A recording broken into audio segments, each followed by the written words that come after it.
खुदावंद यीशु मसीह के इलाही ला तब्दील ला रेब और पुरफजल नाम में आपकी और आपके घराने की सलामती हो।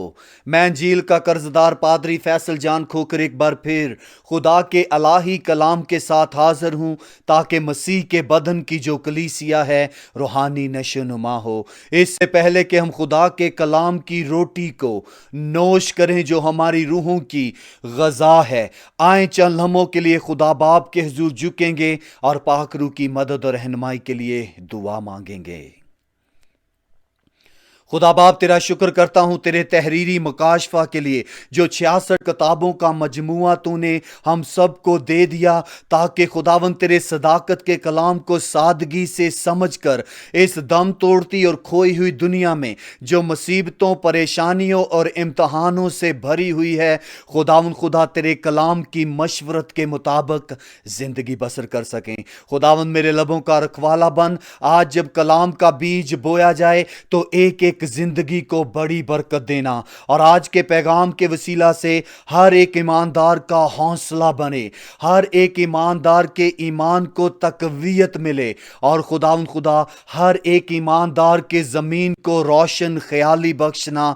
और खुदावंद तेरा कलाम जो बेतासीर नहीं लौटता, एक एक जिंदगी को खुदा इस ज़मीन पर उस मेयार के मुताबिक जो तूने खुदावंद हर एक ईमानदार के लिए मुकर्रर कर दिया है, जिंदगी बसर करें। ये सब कुछ मांगता हूं यीशु मसीह के कादर, कदूस और जलाली नाम में, रूह कुद्दस की कुदरत में, आमीन।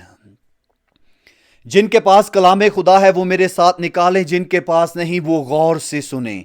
पुराने अहदनामा में से अय्यूब की किताब उसका 19वां बाप, आज हम उसकी 25वीं आयत से 27वीं आयत के हवाले को पढ़ेंगे।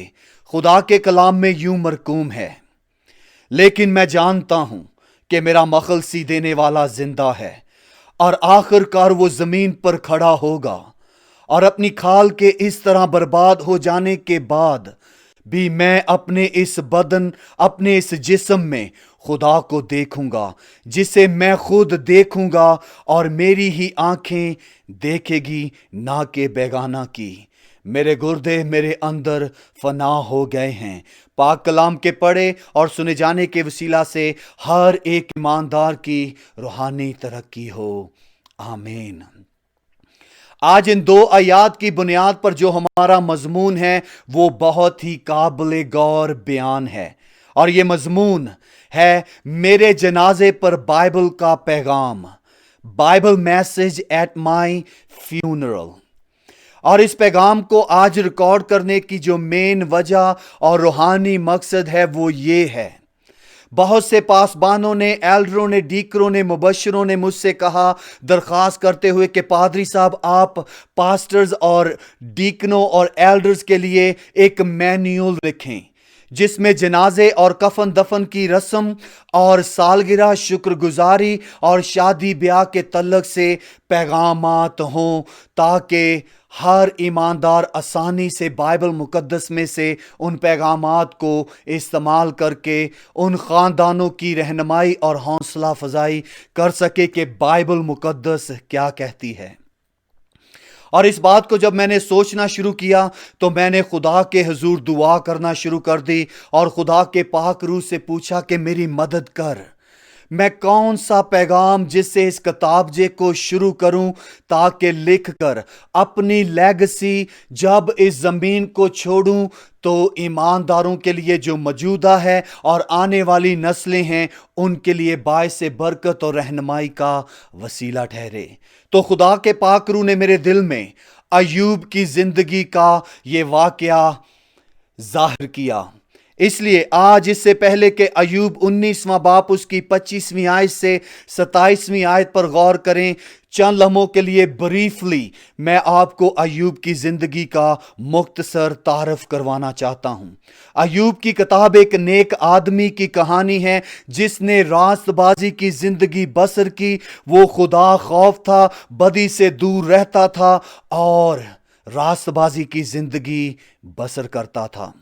جب اس کی اولاد کو دیکھتے ہیں تو اس کے ہاں 7 بیٹے اور 3 بیٹیاں تھیں، اور وہ اہل مشرق میں بڑا مالدار تھا۔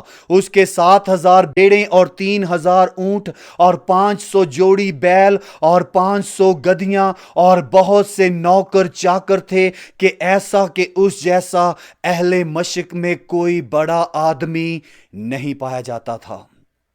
وہ اپنے دور کا ایک شہزادہ تھا، خدا سے ڈرنے والا تھا۔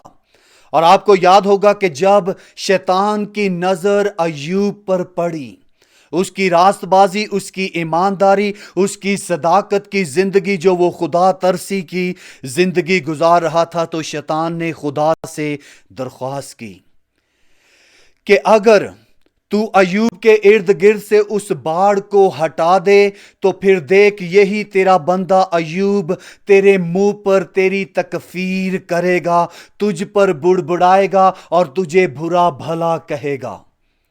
اور ہم جانتے ہیں بائبل مقدس میں ذکر ملتا ہے، اس کے بیٹے بیٹیاں مر گئے، اس کا سب کچھ لٹ پٹ گیا اور سب کچھ تباہ و برباد ہو گیا۔ اور یہاں تک ہی نہیں، بلکہ اس کے بدن میں اتنے پھوڑے اور وہ اتنا دکھ اٹھاتا ہے جو بیان سے باہر ہے۔ اس لیے جب ہم ایوب 19واں باب اس کی 25ویں آیت سے پڑھنا شروع کرتے ہیں تو یہاں پر خدا کا بندہ ایوب کہتا ہے، لیکن میں جانتا ہوں کہ میرا مخلصی دینے والا زندہ ہے۔ اس بیان کو جب ہم پڑھتے ہیں تو یہ بیان مخلصی دینے والا کون ہے؟ بائبل مقدس کے مطابق خدا خود اور اس کا بیٹا، جو مخلصی دینے والا نجات دہندہ ہے۔ یہاں پر جب ہم دیکھتے ہیں تو خدا کا بندہ ایوب یسوع مسیح کے پیدا ہونے سے پہلے اس کے آنے کے اس وعدے پر بھروسہ کیے ہوئے کیا کر رہا ہے؟ زندگی بسر کر رہا ہے کہ اس کا مخلصی دینے والا، اس کا ریڈیمر زندہ ہے۔ اور یہ شخصی بیان ہے۔ جب ہم زبور کی کتاب اس کے 23ویں زبور کو پڑھتے ہیں تو وہاں پر خدا کا بندہ داؤد کہتا ہے، مائی شیپرڈ، وہ بات کرتا ہے اپنے چوپان کے بارے میں، اور وہ کہتا ہے خداوند میرا چوپان ہے۔ یہ شخصی بیان ہے۔ وہ یہ نہیں کہہ رہا کہ وہ ابراہیم کا، یوسف کا، موسیٰ کا یا کسی اور کا چوپان ہے، جو کہ بالکل درست ہے، لیکن وہ شخصی بیان دے رہا ہے۔ یہاں پر خدا کا بندہ ایوب کہتا ہے، I know my Redeemer lives، لیکن میں جانتا ہوں کہ میرا مخلصی دینے والا زندہ ہے۔ ٹھیک جیسے نئے عہد نامہ میں خدا کا بندہ پالوس رسول کہتا ہے کہ زندہ رہنا میرے لیے مسیح اور مرنا نفع ہے۔ اب جو میں زندگی جسم میں گزارتا ہوں، اس طور سے گزارتا ہوں کہ خدا کے بیٹے پر ایمان رکھوں، جو میرا مخلصی دینے والا ہے۔ یہاں پر جب ہم دیکھتے ہیں تو پرانے عہد نامہ کے لوگوں کا جو سوچنے کا معیار تھا وہ یہ تھا، بے شک ابھی یسوع مسیح پیدا نہیں ہوا جس کے بارے میں وعدہ کیا گیا تھا پیدائش 3 باب میں، وہ عورت کی نسل سے پیدا ہوگا۔ اور پیدائش کی کتاب میں جب ابراہیم کی زندگی کو دیکھتے ہیں تو خدا نے وعدہ کیا تھا، تیرے وسیلہ سے میں قوموں کو برکت دوں گا۔ اور آگے چل کر اس کے بارے میں بیان کیا گیا ہے کہ وہ داؤد کی اصل اور نسل سے ہوگا، اور وہ وعدہ جا کر متی کی انجیل میں پورا ہوتا ہے کہ وہ کنواری سے پیدا ہوگا، اس کا نام یسوع رکھنا، کیونکہ وہی اپنے لوگوں کو ان کے گناہوں سے نجات دے گا، مخلصی دے گا، چھٹکارا دے گا، کفارہ دے گا۔ اور کفارے کا مطلب ہے ان کے بدیوں کو، ان کے گناہوں کو ڈھانپے گا۔ پرانے عہد نامہ کے آنے والے، پیدا ہونے والے اس مسیح پر بھروسہ کر کے زندگی بسر کر رہے تھے، جو ان کے لیے خدا کے کلام کے مطابق کیا گنی گئی؟ راست بازی۔ ہم آج جو اس دور میں زندگی بسر کر رہے ہیں، ہم نے یسوع مسیح کی خوشخبری کو سنا، انجیلی بیان کو پڑھا، کسی نے ہم کو مسیح کے بارے میں بتایا، کسی کنونشن میں، سیمینار میں، اتوار کی عبادت میں یا کسی بڑے کروسڈ میں جب ہم نے سنا کہ وہ نجات دہندہ ہے تو ہم اس مسیح پر ایمان لائے جو آج سے 2000 سال عرصہ پہلے گلگتہ کی پہاڑی پر قربان ہوا۔ اور اس پر ایمان لے آئیں اور ہم اس کو اپنے نجات دینے والے مخلصی دینے والے کے نام سے جانتے ہیں، اور واحد یسوع المسیح ہے جو موت اور زندگی کا مالک ہے۔ یہاں پر نبوتی پہلو ہے، نبوتی پہلو ہے جب خدا کا بندہ ایوب کہتا ہے میں جانتا ہوں۔ یہ جاننا کوئی عام لفظ استعمال نہیں کیا گیا، یہ شخصی فہم ہے، یہ شخصی اعتقاد ہے، یہ یقین ہے جو اسے حتمی طور پر اس بات کا فہم ہے کہ میں جانتا ہوں میرا مخلصی دینے والا زندہ ہے۔ اس لیے آج جو پیغام میں ریکارڈ کر رہا ہوں، میں چاہوں گا کہ جب میں اس زمین کو چھوڑوں، جو کہ ہر ایک ایماندار کو اس زمین کو چھوڑنا ہے، کیونکہ ہم سب فانی ہیں اور فنا ہونے والے ہیں، اس لیے فنا ہو کر ہم لافانی اس جسم کو اختیار کریں گے جسے جلالی بدن کہا گیا ہے۔ اس لیے آج میں چاہوں گا کہ یہ میسج میں اس لیے ریکارڈ کر رہا ہوں کہ جب میں اس زمین کو چھوڑوں جو کہ ہم سب کو چھوڑنی ہے، ہم سب موت کا مزہ چکھیں گے، اور مسیحی ہوتے ہوئے یسوع مسیح جو ہمارا مخلصی دینے والا ہے، اس پر بھروسہ رکھتے ہوئے ہمیں موت سے ڈرنے کی ضرورت نہیں ہے۔ موت وہ دروازہ ہے جس کے وسیلہ سے ہم اپنے منجی کو روبرو دیکھیں گے۔ اور اگلے حصے میں کیا لکھا ہے؟ خدا کا بندہ ایوب کہتا ہے اور آخر کر وہ زمین پر کھڑا ہوگا۔ یہ نبوت ہے جو مستقبل کے بارے میں ہے کہ خداوند یسوع المسیح ہے جو عدالت کرنے کو آ رہا ہے۔ ایمانداروں نے جب یسوع مسیح کو قبول کیا تو ان کی عدالت صلیب پر ہو گئی، اس لیے اب ہماری جب عدالت ہوگی، جب ہم تیسرے آسمان پر اٹھائے جائیں گے، تو وہ گناہ کی عدالت نہیں بلکہ اس ابدی اجر اور انعام کو پانے کی اناؤنسمنٹ ہوگی جو لاکھوں کروڑوں اربوں فرشتوں کے سامنے جب کلیسیا آسمان پر اٹھائی جائے گی۔ تو کیا ہوگا؟ کلیسیا آسمان پر ہوگی جو کہ تیسرا آسمان ہے، وہاں پر ہر ایک ایماندار کو اس کی محنت، مشقت، خدمت کا بدلہ ملے گا، تاکہ وہ 1000 سالہ بادشاہی میں اور اس کے بعد ابدی زندگی میں اس اجر کو کیا کرے؟ پا کر زندگی بسر کر سکے۔ یہاں پر خدا کا بندہ ایوب نبوت کر رہا ہے کہ یسوع مسیح ہے جو زمین پر کھڑا ہوگا اور عدالت کرے گا۔ 2 عدالتیں ہوں گی، ایک ایمانداروں کی جس میں ایمانداروں کو اجر ملے گا، دوسرا کرنتھیوں 5 باب اس کی 10 آیت کے مطابق، اور ایک عدالت مکاشفہ کی کتاب میں جو آخری عدالت ہے، جس میں ہم سب ان فرشتوں کے سامنے جو خدا کے فرشتے ہیں ان سب کے ساتھ کھڑے ہو کر ان بدروحوں کا اور غیر ایمانداروں کا جب کیا کیا جائے گا؟ کھلے عام اعلان کیا جائے گا، تو وہ مکاشفہ 20ویں باب کی 11 آیت کے مطابق کیا ہوں گے؟ جب ہم آگے پڑھتے ہیں تو ان کو دوسری موت کا مزہ چکھنا ہوگا، اور وہ آگ اور گندک کی جھیل میں ڈالے جائیں گے۔ موت کے بعد وہ موت جنہیں دوبارہ موت نہیں آئے گی، اور وہ وہاں پر ابدی ہلاکت میں زندگی بسر کریں گے۔ یہاں پر وہ نبوت کرتا ہے کہ یسوع مسیح کیا کرے گا؟ عدالت کرے گا۔ اور آگے کیا کہتا ہے؟ اپنی خلق کے اس طرح برباد ہو جانے کے بعد بھی میں اپنے اس جسم میں خدا کو دیکھوں گا۔ جب وہ اپنے بدن کی بات کرتا ہے تو ہر ایک ایماندار کے لیے نبوت ہے کہ ہم خاک ہیں اور پھر خاک میں مل جائیں گے۔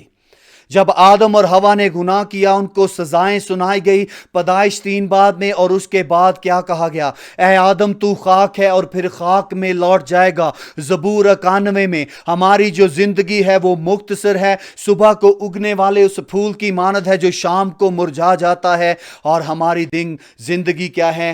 دکھوں اور مصیبتوں سے بھری ہوئی ہے۔ اس لیے یہاں پر خدا کا بندہ ایوب پھر نبوت کرتے ہوئے کہتا ہے ہمارا یہ بدن یہ برباد ہو جائے گا۔ وہ اپنے بدن کو دیکھ رہا، ان تمام پھوڑوں کو، تمام پھنسنیوں کو، تمام ان حالات کو دیکھتے ہوئے کہتا ہے کہ یہ بدن تباہ و برباد ہوگا، لیکن ایک دن مجھے جلالی بدن ملے گا۔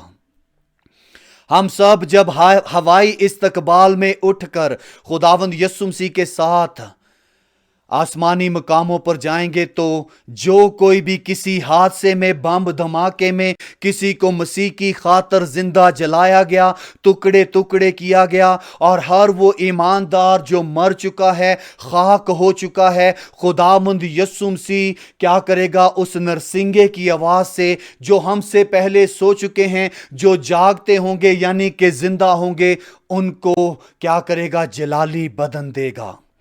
खुदा का बंदा यहां पर नबूवत कर रहा है कलीसिया के उठाए जाने की। जब हम कलीसिया के उठाए जाने की जिसे कहते हैं the doctrine of rapture, doctrine of rapture यानी कि कलीसिया का हवाई इस्तकबाल, उसके लिए जो यूनानी लफ्ज इस्तेमाल किया गया है हरफाजो, caught up in the air.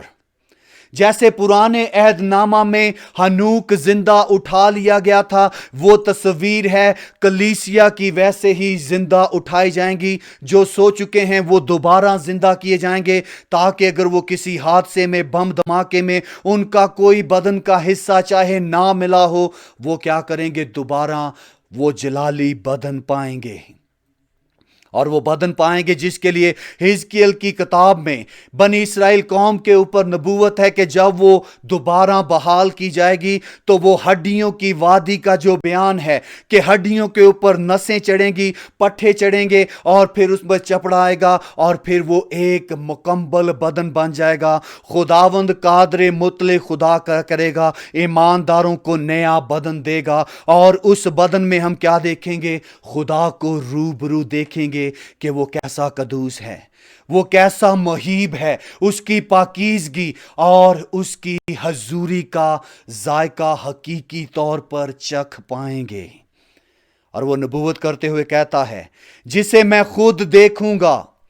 हर ईमानदार खुदावंद यीशु मसीह को जैसा वो है वैसा ही उसे देखेगा। ठीक जैसे शागिर्दों को जब यीशु मसीह आसमान पर उठाया जा रहा था ईमाल की किताब में, तो दो फरिश्ते जमीन पर आकर उनको कहते हैं कि ए गलीली मर्दो, जिस यीशु को तुमने आसमान पर जाते देखा, फिर वो जमीन पर वापस आएगा, वो वापस आएगा और तुम उसे देखोगे। और खुदा के कलाम में वो क्या कहता है? मैं खुद अपनी आंखों से क्या करूंगा? देखूंगा, ना के बेगाना। मुकाशवा की किताब के मुताबिक जितने लोगों ने खुदावंद यीशु मसीह की खुशखबरी को रद्द किया है, वो खुदा को उस रहीम और उस तरस में नहीं देखेंगे, बल्कि उससे उस मुनसफ की तरह देखेंगे, जब वो छाती पीट पीट कर कहेंगे कि हम पर रहम कर। लेकिन वो उनको कहेगा कि तुमको मौका दिया गया था, इसलिए तुम उस अबदी आराम में दाखिल नहीं हो सकते। और आखिर में खुदा का बंदा अय्यूब कहता है, मेरे गुर्दे मेरे अंदर फना हो गए। वो अपने बदन को देख रहा है कि मैं फना की हालत में हूं। और खुदा का कलाम खुदा का बंदा पालूस रसूल क्या कहता है? फना क्या करेगा? बका का जामा पहनेगा, जो कि अबदी हयात है। इसलिए इस पैगाम को आज रिकॉर्ड कर रहा हूं। बेशक मेरे बहुत से अजीज रिश्तेदार, माँ बाप, बहन भाई, भतीजे, फुफ्फी, चाचा, मामा, मामी, तमाम स्टूडेंट्स कहेंगे कि पादरी साहब आप क्यों अपने मरने की बात कर रहे हैं, क्यों अपने जनाजे की बात कर रहे हैं। मैं चाहता हूं कि जब मैं जमीन पर से अपने सफर को खत्म करूं, जो कि मसीही सफर है, एक मुसाफिर की तरह, एक पहलवान की तरह अपनी कुश्ती को खत्म करूं, एक उस दौड़ने वाले की तरह अपनी दौड़ को खत्म करके जब फिनिश लाइन पर पहुंचूं, तो खुदावंद खुदा खुद, उसके फरिश्ते, तमाम मुकद्दसीन और यीशु मसीह क्या करेगा? वेलकम करेगा। और ये पैगाम इस किताब में जो लिखी जाएगी, दर्ज किया जाएगा। क्योंकि मैं चाहता हूं कि जब इस जमीन पर छोड़ा जाए तो क्या किया जाए? पीछे कुछ ऐसा मवाद, ऐसे पैगामात छोड़े जाएं जो ना सिर्फ मौजूदा बल्कि आने वाली नस्लों के लिए रहनुमा बन सकें, कि वो यीशु की पहचान तक पहुंचे। इसलिए वो मुझे गीत याद आ रहा है, तेरे बाजो जीना यसु जीना भी की है, तेरे बाजो मरना मरना भी की है, तेरे बाजो जीना यसु जीना भी की है। जदों दा मैं यसु तेरे नाल नाल रहना वां, तेरे रूह दे मसा नाल परया मैं रहना वां। हुण पता लगा तेरे मसा च रहना की है, तेरे बाजो मरना मरना भी की है। खुदा का बंदा पालूस रसूल कहता है, जीना मेरे लिए मसीह। ईमानदारों, आपका हौसला बढ़ाना चाहता हूं।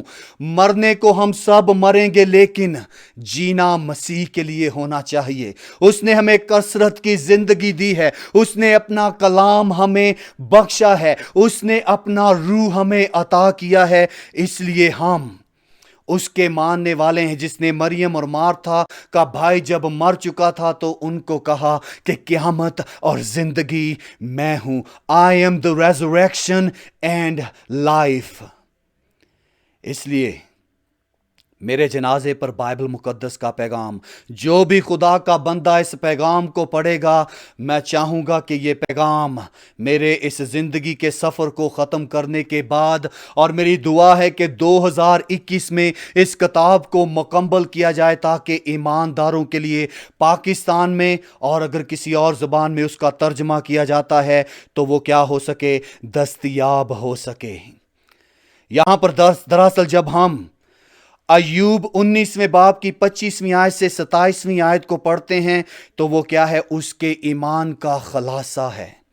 ठीक जैसे हम रसूलों का अकीदा बहुत दफ़ा लफ्ज़ी तौर पर पढ़ते हैं, मैं चाहता हूं कि उसके हर एक लफ्ज़ को अपनी रूह में संभालें, जिसमें लिखा है, मैं ईमान रखता हूं खुदा कादर मुतलक बाप पर, जिसने आसमान और ज़मीन को पैदा किया, और उसके इकलौते बेटे हमारे खुदावंद यस्सु मसीह पर, जो रूहुल कुद्दस की कुदरत से पेट में पड़ा, कवारी से पैदा हुआ, पैंतूस पिलातूस की हुकूमत में दुख उठाया, मसलूब हुआ, मर गया और दफन हुआ, और आलम रवा में उतारा गया, तीसरे दिन मुर्दों में से जी उठा, आसमान पर चढ़ गया, और खुदा कादर मुतलक बाप की दाहिनी तरफ बैठा है, जहां से वो जिंदों और मुर्दों की अदालत करने को आएगा। कलीसिया जिंदा आसमान पर उठाए जाएंगी, जो जिंदा बाकी होंगे, जो मुर्दा है वो जलाली बदन पाएंगे।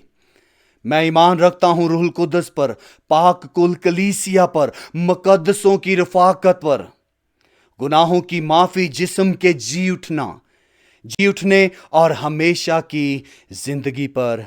खुदा का बंदा पालूस रसूल बड़े ज़बरदस्त तरीके से बयान करता है कि जीना मेरे लिए मसीह और मरना नफ़ा।